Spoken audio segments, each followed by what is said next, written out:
ঘূর্ণিঝড় রেমালের প্রভাবে টানা বৃষ্টি হয়েছে সিলেটে। কয়েকদিনের লাগাতার ভারী বৃষ্টিপাত আর উজান থেকে নেমে আসা পাহাড়ি ঢলে সিলেটে দেখা দিয়েছে বন্যার শঙ্কা। একই সঙ্গে দ্রুত বাড়ছে নদ নদীর পানি। ইতোমধ্যে সিলেটের 3টি নদীর পানি বিপদসীমা অতিক্রম করেছে। বিশেষ করে সুরমা ও কুশিয়ারা নদীর পানি বিভিন্ন পয়েন্টে বিপদসীমার উপর দিয়ে প্রবাহিত হচ্ছে। সিলেটের জৈন্তাপুর, কোম্পানিগঞ্জ, কানাইঘাট, গোয়াইনঘাট উপজেলার অধিকাংশ গ্রাম প্লাবিত হয়েছে। মানুষকে ঘরবাড়ি ছেড়ে নিরাপদ আশ্রয়ে যেতে দেখা গেছে। সিলেটের প্রধান 2 নদী সুরমা ও কুশিয়ারা সহ 3 নদীর পানি বিপদসীমা ছাড়িয়ে গেছে। আরও কয়েকটি পয়েন্টে নদ নদীর পানি বিপদসীমার কাছ দিয়ে প্রবাহিত হচ্ছে।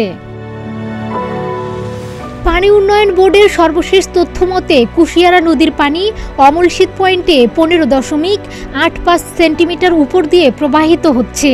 সুরমা নদীর পানি কানাইঘাট পয়েন্টে 13.20 সেন্টিমিটার উপর দিয়ে প্রবাহিত হচ্ছে।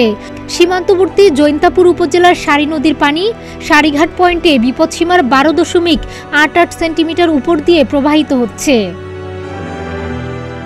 পানি উন্নয়ন বোর্ড জানিয়েছে, উজানে বৃষ্টিপাত অব্যাহত থাকায় সিলেটে নদ নদীর পানি বেড়েছে। বুধবার 3টি নদীর পানি বিপদসীমা ছাড়িয়ে গেছে। বন্যা পূর্বাভাস ও সতর্কীকরণ কেন্দ্র জানিয়েছে, ব্রহ্মপুত্র নদীর পানি সমতলে বৃদ্ধি পাচ্ছে। অপরদিকে যমুনা, গঙ্গা ও পদ্মা নদীর পানি সমতলে হ্রাস পাচ্ছে। আগামী 48 ঘন্টায় ব্রহ্মপুত্র নদীর পানি সমতলে বৃদ্ধি অব্যাহত থাকতে পারে এবং যমুনা নদীর পানি সমতল ধীরগতিতে বৃদ্ধি পেতে পারে। এই সময়ে গঙ্গা, পদ্মা নদীর পানি সমতলে হ্রাস অব্যাহত থাকতে পারে। বন্যা পূর্বাভাস ও সতর্কীকরণ কেন্দ্র আরও জানিয়েছে, দেশের উত্তর পূর্বাঞ্চলের প্রধান নদীসমূহের পানি সমতলে বৃদ্ধি পাচ্ছে, যা আগামী 48 ঘন্টা পর্যন্ত অব্যাহত থাকতে পারে। বাংলাদেশ ও বৈশ্বিক আবহাওয়া সংস্থাসমূহের তথ্য অনুযায়ী আগামী 24 থেকে 48 ঘন্টায় দেশের উত্তরাঞ্চল ও উত্তর পূর্বাঞ্চলের কোথাও কোথাও মাঝারি থেকে ভারী বৃষ্টিপাতের পূর্বাভাস রয়েছে।